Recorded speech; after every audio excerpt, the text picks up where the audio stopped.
நிறைய விஷயங்களை இருவரும் பேசியிருக்கிறாங்க. அன்புமணி ராமதாஸ் அவர்களும் முதலமைச்சரும் பேசியிருக்கிறாங்க அப்படின்னு பார்க்குறோம்.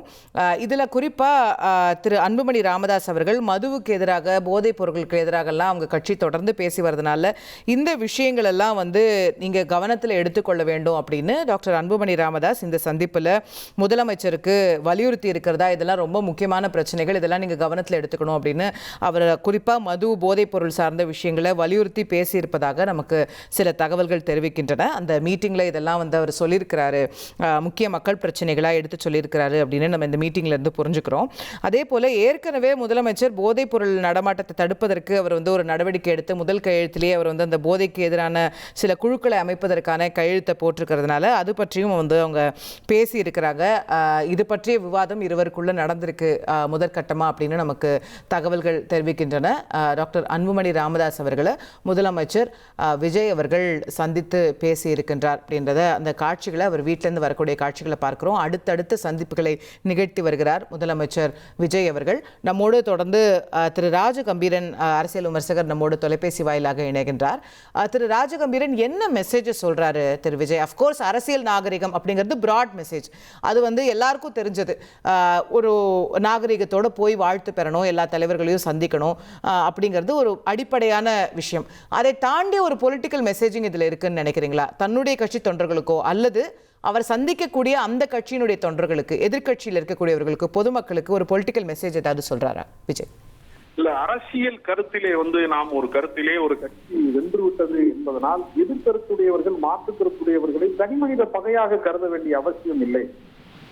மாற்று கருத்து கொண்டிருக்கிறவர்கள் அல்லது எதிர்கட்சி வரிசையிலே இருக்கிறவர்களை நீங்கள் தனிப்பட்ட முறையிலே நீங்கள் வன்மமாக அணுக வேண்டிய அவசியம் இல்லை. ஒரு பண்பாட்டு அரசியல். ஏன்னா கடந்த காலங்களிலே ஜெயலலிதா அவர்கள் தலைவியாக இருந்த போது ஒருவர் திருமண விழாக்களிலே கூட ஒருவர் சந்தித்துக் கொள்ளாத ஒரு சூழ்நிலை அதிமுக புத்தக கண்காட்சிகளுக்கு வருகிற போது கூட ஒருவருக்கு வணக்கம் சொல்லிவிட்டால் பதவி பறிபோய்விடுமோ என்கிற நிலைமையெல்லாம் இருந்தது. கடந்த காலங்களிலே சசிகலா கூட சொன்னாங்க, ஓபிஎஸ் முதலமைச்சரை பார்த்து, முதலமைச்சராக இருக்கிற போது எதிர்கட்சி வரிசையில் இருப்பவரை பார்த்து என்று கூட ஒரு குற்றச்சாட்டை சொன்னாங்க.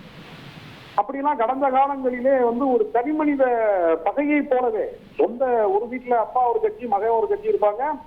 ஒருவருக்கு ஒருவர் பேசிக்கொள்ளக்கூடாது, கலந்து கொள்ளக்கூடாதுங்கிற அளவுக்கு எக்ஸ்ட்ரீம் போயிருக்கு ரொம்ப கடந்த காலங்கள்ல. தாமரைக்கணி விஷயத்துல அப்படி நடந்திருக்கிறது.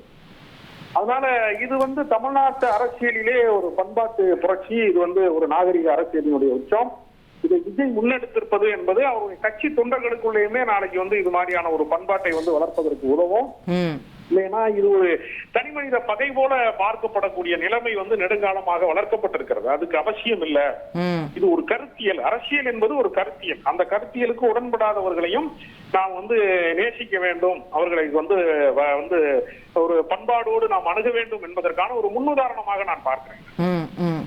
நம்ம இன்னைக்கு இந்த மாதிரியான காட்சிகளை பார்க்கிறோம். பட் தமிழக அரசியல் எவ்வளவோ அரசியல் பகைகளை பார்த்திருக்கல. இந்த நேரத்தில் அஃப்கோர்ஸ் நம்ம அதெல்லாம் தாண்டி வந்திருக்கோமே அப்படின்னு நம்ம மகிழ்ச்சி அடைகின்றோம். பட் எந்த அளவிற்குன்னா திமுக வீட்டு கல்யாணத்துக்கு அதிமுக காரங்க போக மாட்டாங்க, அதிமுக காரங்க வீட்டு கல்யாணத்துக்கு திமுக காரங்க போக மாட்டாங்க. சட்டமன்றத்தில் நடைபெற்ற நிகழ்வுகளில் கூட மாறி மாறி தாக்குதல் நடந்ததெல்லாம் நம்ம பார்த்துருக்கோம். ஸோ அந்த அளவிற்கான மோசமான அரசியல் எல்லாமே ஒரு எதுக்கு இப்படி பண்றாங்க அப்படின்னு நம்மளெல்லாம் புருவங்களை உயர்த்த வைக்கக்கூடிய அரசியல் எல்லாமே நம்ம பார்த்துருக்கோம் இல்லையா? நம்ம கடந்த கால அரசியலுக்கும் இதுக்கும் எவ்வளவு பெரிய கான்ட்ராஸ்ட் இருக்குன்னு நம்ம புரிஞ்சுக்கொள்ள முடியுது இல்லையா ராஜகம்பீரன்? இல்ல, கடந்த காலங்களிலே வன்முறை கைகலப்பெல்லாம் கூட நடந்திருக்கிறது.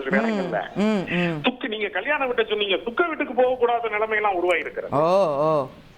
அவ்வளவு மோசமாக பகை பாராட்டுவது என்கிற இடத்திலே இருந்து ஒரு பண்பாட்டு நிகழ்வாக இதை ஒரு முன்னுதாரணமாக நம்ம எடுத்துக்கொள்ளலாம்.